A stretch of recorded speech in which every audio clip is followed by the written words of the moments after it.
আসসালামু আলাইকুম রহমতুল্লাহ। যে যেখান থেকে দেখছেন দেখবেন, সকালের প্রতি থাকলো শুভেচ্ছা ও অভিনন্দন।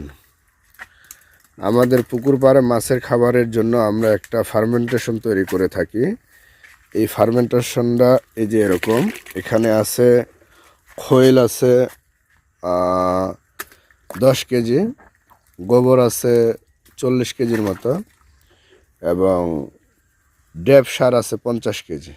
এই তিনটা 24 ঘন্টা ভিজায় রাখার পরে আমরা এখন এই যে এইভাবে পুকুরে দিয়ে দিব ছিটিয়ে আর কি। এই মাছটা, এই তরল খাবারটা মাছে খাবে। এখানে দিয়ে দেন মামা।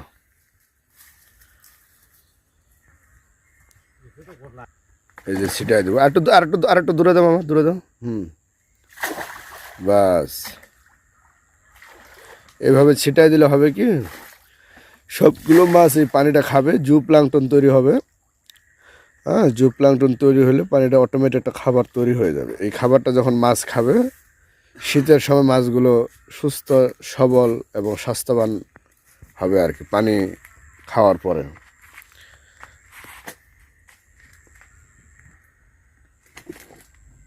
আমি দিতেই থাকবো।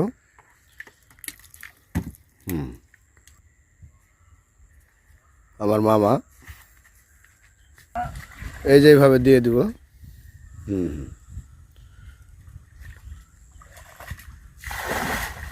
জি জি জি, তো আপনারা এইভাবে দিবেন আর কি। আশা করি রেজাল্ট আলহামদুলিল্লাহ ভালোই পাবেন। জি, সবাই ভালো থাকবেন।